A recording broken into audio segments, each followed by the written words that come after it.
kicked out of the bar, and fangirls rejoice. Vash is drunk and adorable. You sure look happy, Mr. Vash. Having a heck of a good time. Gee,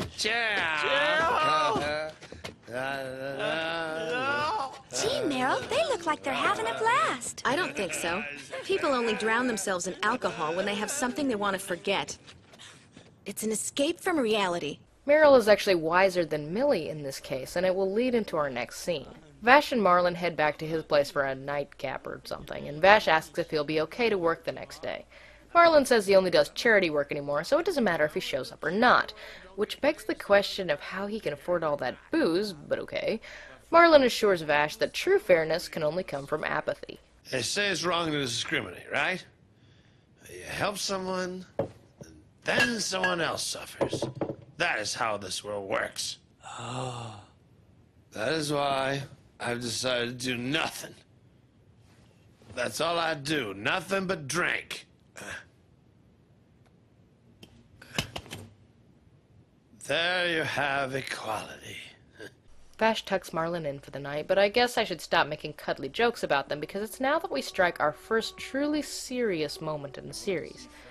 Vash came to see Marlin because he had heard about him from a nearby tailor, both that he was a brilliant gunsmith and completely useless. But then in one day his whole life changed when his wife and kid were killed in a bank robbery. Marlin's wife and baby, along with several other people, were caught in the crossfire during the heist, and it destroyed Marlin.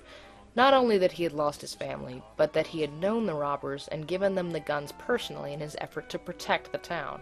The next morning, Marlin finds Vash has left his gun in the shop, which is generally a bad idea on this planet, and I love this scream.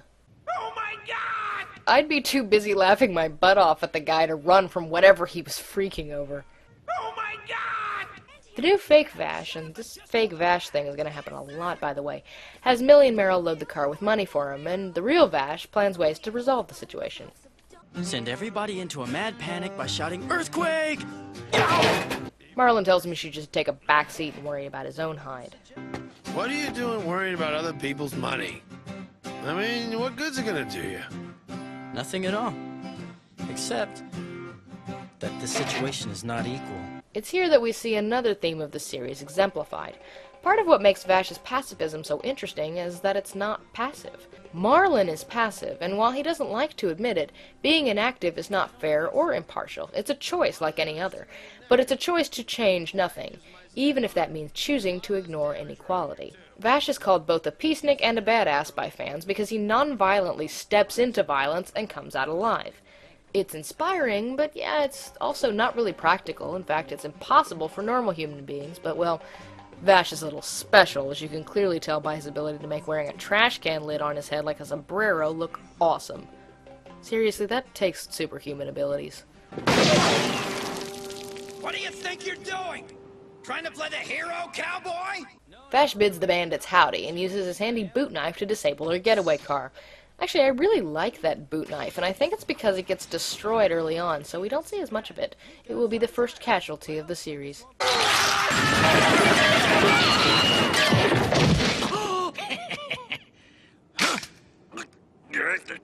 Son of a... Go, you... How'd he do that? How did he do that, I wonder? For those of you who know, it's neat to look back and notice that the writer stuck in little clues like this, especially because, again, none of this is manga material. Anyway, Spike's Speakfail here starts to lose face when Vash challenges him to a duel. Marlin knows that Vash isn't armed and is shocked that he's walking into certain death like this. But he's not done being shocked, as all the townsfolk draw their guns, the guns he gave them, and step forward to back him up. Why? Why are they doing that?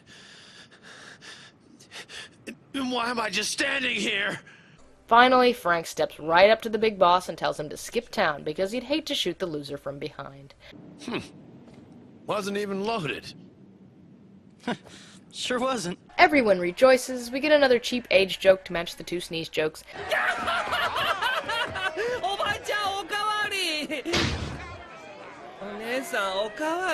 And Meryl starts to consider the fact that the dork with the necktie on his head could be Vash the Stampede. Speaking of that necktie, it kind of changes patterns between shots. I guess the colorists were getting a little wasted too.